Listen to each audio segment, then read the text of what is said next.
Auzubillahi minash-shaytanir-rajim. Bismillahir-rahmanir-rahim. Dear students, chapter will start of cell structure and function. The chapter, the 9th bio chapter number 4 de. For first year ki chapter 1. For paramedic students or the other medical students the for course content ki hum da for syllabus ki शामिल हुई. अलते सिर्फ सेल और यो सो ऑर्गेनिल मौजूद हुई चिकन को animal cell किया ह्यूमन सेल की भी प्लांट सेल अलतना डिस्कस को नो शुरू को दरी chapter cell structure and function दरी चैप्टर की वर्ड सेल अगस्तेशवे दे द Greek word sorry Latin word सेलोला ना सेलोला mean the empty box honeycomb और चैम्बर एम्प्टी बॉक्स मतलब खाली डब्बा हनीकॉम्ब मचो मंगोट या हनी वाला चिकन मी कम से क्या को पाते की दिन अलावा जम सरा चैम्बर खाना शो बेसिक स्ट्रक्चरल और functional unit of living thing तो या लाइफ तमंगा सेल वायु सेल जम सर बेसिक स्ट्रक्चरल और functional unit they the living thing structural मतलब अगर यूनिट जम सर साफ जोड़े बॉडी पार्ट्स जोड़े तमंगा स्ट्रक्चरल जोड़े फंक्शनल मतलब चीज़ तमंगा बॉडी कम मेन फंक्शंस दिए फंक्शंस परफॉर्म कई कम तचिमो का लिविंग थिंग कैरेक्टरिस्टिक्स होता हूँ बेड़े अगर फंक्शन की यो फंक्शन पर किदे रिप्रोडक्शन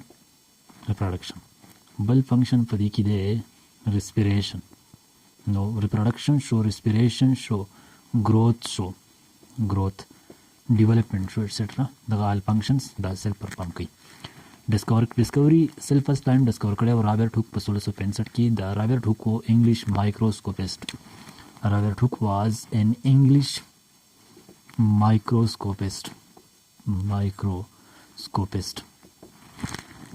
ओल्ड नेम सेल दबारा यूज़ की दो सेलोला को सेल फर्स्ट टाइम डिस्कवर शो पर वुड की द प्लांट चिकम स्टेम वी द स्टेम पर बार की द डिस्कवर शो काक बार की हुई सही पोर्शन अगर काक वाई बाकी डिस्कवर शो types of cell two types of cell दी ये सेल प्रोकैरियोटिक सेल है बल दूसरा यूकैरियोटिक सेल है मेसोकैरियोटिक सेल्स होमस्ता प्रोकैरियोटिक सेल अगर सेल तवायु प्रो मीन दे बिफोर कैरियन मीन दे न्यूक्लियस प्रो मीन दे before the Greek word and karyon मतलब दे न्यूक्लियस नो प्रोकैरियोटिक सेल अगर सेल तवायु the cell which lack true nucleus are the cell which have no true nucleus and membrane bounded organelle called prokaryotic cell अगर cell जिबागी के true nucleus और membrane bounded organelle ने भी आता हम गवायु प्रोकैरियोटिक सेल द प्रोकैरियोटिक सेल एग्जांपल यो बैक्टीरिया सेल राजी सायानोबैक्टीरिया राजी बल पकिराजी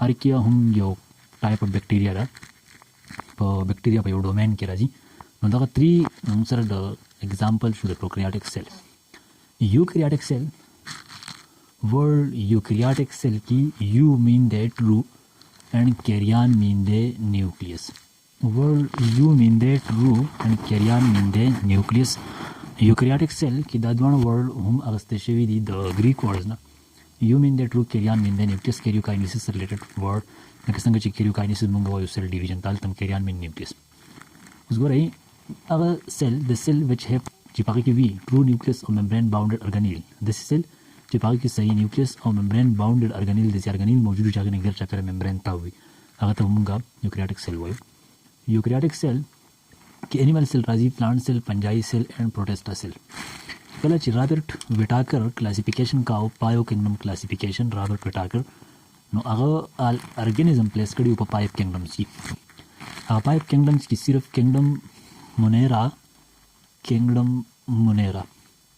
और किंगडम प्रोकैरियोटी मुनेरा और किंगडम प्रोकैरियोटी दरी चिकम सेल दे दादम सिर्फ प्रोकैरियोटिक ओरिजिन वाली द प्रोकैरियोटिक सेल दे रेडी नोर आल ची ऑर्गेनिज्म दी all four kingdom animal kingdom एनिमलिया किंगडम प्लांटी किंगडम पंजाई किंगडम प्रोटेस्टा दावो आल सेल बजम सरा जुड़ भी तो यूकैरियोटिक सेल भाई यूकैरियोटिक सेल ऑर्गेनेल से तो वायु साइटोप्लाज्मिक बॉडी भाई चिदागी बस स्पेसिफिक स्ट्रक्चर स्पेसिफिक फंक्शन बकई तो मुंगा organelle वायु cytoplasmic body which has specific structure and specific function called organelle structure of cell की पहला prokaryotic cell structure the prokaryotic cell example जंसरडे bacterium cell कमंगो गुरु नंदिना बाहर जंसर outermost bound to the cell wall cell wall د bacterium cell دا جوړ وي د میورین نه.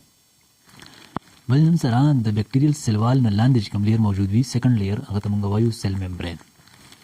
سیل ممبرین په سزیګونو باندې پولډډ پارټس جوړي. هغه پولډډ پارټس هم سره ارګانیل نه وي او یو سټرکچر جوړي. هغه سټرکچر ته موږ میزوسوم ورته وایو. میزوسوم دا ریسپایریشن کوي، فوټوسنتھیسس جست لایک کلوروپلاست ایټسټرا ادر اکټیویټیز پرفارم کوي فار پروکریاټک سیل. په دې په سایټوپلازم کې دننه زموږ سره ممبرین باونډډ ارګانیل نشته. د پروکریاټک سیل دی چې پروکریاټک سیل دی نو کروماټین میټیریل د قشانتي موجود دی نه ګیر ټاکل ممبرین نه وي. بل پکې سرکولر ډي ان اے یا سرکولر ډي ان اے ته موږ پلازمیډ وایو او پلازمیډ په جینیټک انجینیرینګ کې دا یوز کیږي. بل هم سره په دې کې د رایبوسومز وی. رایبوسوم چاته اٹیچ نه وي، انډوپلازمیک ریټیکولم ته اٹیچ نه وي ځکه چې پروکریاټک سیل کې انډوپلازمیک ریټیکولم نشته. نو 70S رایبوسوم د پکې موجود دی په پروکریاټک سیل کې بیکټیرییم کې. د په سایټوپلازم کې یو باډي وي هغه ته بیسل باډي وایو. د بیسل باډي نه لوکوموټري ارګن ارایز کیږي. هغه لوکوموټري ارګن ته موږ فلیجیلا وایو. فلیجیلا جوړي د پروټین نه، هغه پروټین ته موږ وایو فلیجیلل پروټین. دا زموږ سره شو د پروکریاټک سیل سټرکچر د هغې اگزامپلز. بل زموږ سره دی یوکریاټک سیل. دا د یوکریاټک سیل سټرکچر دی، سټرکچر اف انیمل سیل. د انیمل سیل په سټرکچر کې سنټرل زموږ سره نیوکلیس دی. دا نیوکلیس دی سنټرل. نیوکلیس نه ګرځي پر ممبرین باونډري شته، ممبرین ته تاو دی چې ممبرین ته تاو دی نو زموږ ممبرین باونډډ ارګانیل دی. ټرو نیوکلیس پکې موجود دی، سیل یوکریاټک دی. په دې کې دننه زموږ سره دا یو ډینس باډي موجود وي سایډ ته هغه ته موږ نیوکلیولس وایو. دا زموږ سره په دې کې دننه دی کروماټین مټیریل دا د ویزیبل کیږي په سیل ډیویژن دوران کې کروموسومز جوړي. دا زموږ سره اوټر موست باونډري دا ریډ کلر کې د انیمل سیل دې ته موږ سیل ممبرین ورته وایو. نیکسټ لیکچر کې به ان شاء الله ډسکس کوو چې سیل ممبرین څه شی دی، څنګه جوړي، فنکشن څه دي، کمپوزیشن څه دی. دا زموږ سره په دې کې دی پلیټ اینډ سیک لایک سټرکچر دې ته موږ ګالجي باډیز وایو. دا ممبرین باونډډ ارګانیل. دا پکې دی ویکیول ممبرین باونډډ. دا زموږ سره د سیل ممبرین او د نیوکلیس په منځ کې فلویډ فیلډ پارټ دی، فلویډ پورشن دغه ته سایټوپلازم وایو. دا زموږ سره په دې کې دی انډوپلازمیک ریټیکولم. انډوپلازمیک ریټیکولم 2 ټایپس وي، یو د سموث انډوپلازمیک ریټیکولم، یو د رپ انډوپلازمیک ریټیکولم. رپ انډوپلازمیک ریټیکولم هغه انډوپلازمیک ریټیکولم چې هغه ته رایبوسومز اٹیچ وي. سموث انډوپلازمیک ریټیکولم هغه انډوپلازمیک ریټیکولم چې هغه ته رایبوسومز اٹیچ نه وي. دا پکې پری رایبوسوم دی، هغه رایبوسوم چې هغه چاته اٹیچ نه وي. یوکریاټک رایبوسوم دا به زموږ سره وي ATS. دا یو باډي د پکې د توي لایسوسوم سوسایډ سیک. دا یو ارګانیل دی چې کوم کې زموږ سره انزایمز موجود وي. دا پکې هم ارګانیل د ممبرین باونډډ ارګانیل ډبل ممبرین ته تاو ته مایټوکانډریا وایو. مایټوکانډریا کوم چې په سیل ریسپیریشن کې هیلپ کوي، کوم ته چې مونږه پاور هاوس اف د سیل وایو. دا شو سټرکچر اف انیمل سیل دا بیسټ ریپرزینټیټیو دی د eukaryotic cell. Thank you so much. Next lecture کې ان شاء الله ملوي کو.